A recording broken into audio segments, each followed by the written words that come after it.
Hey everybody, welcome back around to the Blog and Grill. I am your host Doug here with your video blog for March 4th, 2015. It is March. It is getting down to March Madness. We're going to talk some college hoops as Kentucky is now 30-0. I'm also going to have your New York sports update as we will go live to New York Yankees spring training, and we will also check out your Yankee schedule or your New York sports schedule for tonight. But first, I want to go around the Shield, and this is a special off-season edition of Around the Shield, as there has been some moves made in the National Football League, and I'm going to discuss three of those moves today. The first one has to be the biggest news of the day. The Philadelphia Eagles have traded running back LeSean McCoy, who has the third most rushing yards in the NFL since 2009 when he entered the league, to the Buffalo Bills for linebacker Kiko Alonso. This is a big-time deal, I think, for both teams. I think what a lot of people thought was that LeSean McCoy was a guy that would stay with Chip Kelly. He fit into that Chip Kelly offense, but now he is on the move, and that is because they had to clear cap space. Getting rid of McCoy, they've now cleared $11.95 million in cap space, and they bring in a very good linebacker in Kiko Alonso, which really led that Buffalo defense last year and showed that this Buffalo defense is legit. I think Buffalo has guys that can fill the role for Kiko Alonso, and I think the Bills are going to be a much better offensive team with LeSean McCoy if they can answer the questions at the quarterback position. That's still the position where they have the most questions, whether it's E.J. Manuel, who is going to be their quarterback. C.J. Spiller will likely test the free agent market, and Fred Jackson's 34 years old, coming off some injuries, so I think the pickup of McCoy here is big. Rex Ryan will have a legitimate threat at running back for his team as they begin the year, and it's going to be interesting to see what happens with LeSean McCoy if he's able to still have an impact in the National Football League with this less powerful Buffalo Bills offense. Minnesota Vikings are set to meet with Adrian Peterson today in Houston. Coach Mike Zimmer and Scott Spielman will be going down, and there's not going to be, I think, a lot of word on what's going on with this, as Spielman has come out and said, and I quote, "all communication will be internal," okay? So there's not going to be a lot discussed about Adrian Peterson, what was said during this meeting, but I think Peterson has a legitimate shot to come back to the Vikings and really contribute to this team. I think he still has at least 3 more good years of play in him, and we'll see what Adrian Peterson can do coming off the suspension.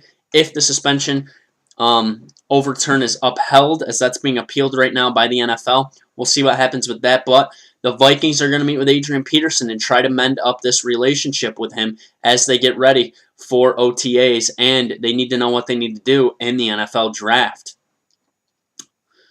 Dallas Cowboys have re-signed wide receiver Cole Beasley, kind of a Julian Edelman type guy, to a 4-year, $14 million deal with $7 million of that guaranteed. And I think the big stat for Cole Beasley is he's a big-time third down weapon.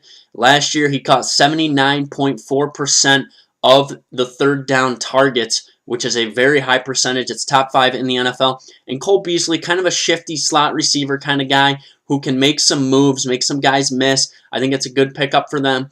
And it's going to be interesting to see what else they can do in free agency, if they're able to bring back DeMarco Murray, or if they are going to have to look elsewhere for a running back. And that's where the Adrian Peterson thing comes back up, with possibly bringing him in at running back for the Dallas Cowboys. We'll keep you up to date on all NFL free agency as we move forward. Kentucky Wildcats last night won another one. They are now 30-0, and it was a little bit more of a battle as they beat the Georgia Bulldogs 72-64. And if you look at Kentucky's schedule, this is really the first time that they've been tested since probably the beginning of February when they played at LSU. So about a month ago, since this team has really been tested. It was a good win for them. They had to battle back, and really what happens with this team is they're just too good on defense, and they can turn defense into offense very quickly. They force a lot of turnovers, and they played very well in this game, and I liked what I saw from Karl Anthony Towns, who I think is going to be a top 5 pick in the NBA next year. He had 19 points and 7 rebounds, and also Aaron Harrison, a big second half for them as he finishes with 16 points, and he hit some big free throws down the stretch. But really the big play I think of when I think back on this game was how At one point, Georgia was up by 6, I do believe, with about 3.5 minutes to go. It was just under the 4 official timeout. And what happened was Mann came down for, what's the guy's name? Charles Mann comes down for Georgia. He's a guard. He gets blocked at the rim, and they go in transition, probably somewhere right around a 2-point or a 4-point swing. But then Harrison, who gets fouled, misses the free throw. Karl Anthony Towns comes around, grabs the rebound, and puts it in. And that really put the nail in the coffin, as that went from a 6-point lead to a 2-point lead. In about 35 seconds, Georgia just turned it over late and could not get it done late. Remaining schedule before the NCAA tournament for Kentucky looks like a matchup with Florida on Saturday, and then possibly their first game in the SEC tournament could be a rematch with Georgia, and then if everything goes right, they could play Texas A&M, 2 teams that gave them both a very tough run. But right now, I don't see a team beating this team until they probably get to the Final Four. I think this is a Final Four team right now in Kentucky. All right, let's have your New York sports update, and let's head to New York Yankees spring training. Today's a big day as Alex Rodriguez will make his spring training debut today at 1:05. That game will be on the Yes Network if you want to tune into that. Also, we'll get to see the newest Yankee pitcher, Nathan Eovaldi, as he will start for the Yankees today and get to throw a couple innings. We'll get a look at him as he is a possible starter in this Yankee rotation. Yesterday, the Yankees tied with the Phillies 5-5, a big home run by 2013 first-round pick Aaron Judge. He hits a 3-run home run in the bottom of the 9th to tie this game. And, of course, in spring training, games don't go to extra innings. So this game ties at 9. Big-time prospect Luis Severino. He went 1 1/3, 4 hits, 2 earned, 2 Ks. Looked like good movement on his pitches, but just got hit around a little bit. Today, of course, the Yankees are at home against the Phillies. Mets are on the road to take on the Braves. And in basketball action, Seton Hall is home against number 24 Providence. Knicks will be taking on the Pacers, and Brooklyn and Charlotte tied for 8th in the East right now. They will face off tonight at the Barclays Center.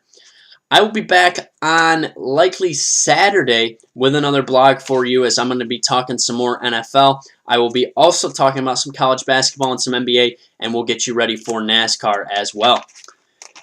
You can always check me out on sportsmindednews.com. You can also follow me on Twitter at YankeeBaller415. You can comment. You can ask me a question. Subscribe to my YouTube channel. Thanks for tuning in to the Blog and Grill. I'll be back later on this week. Have a good rest of the week.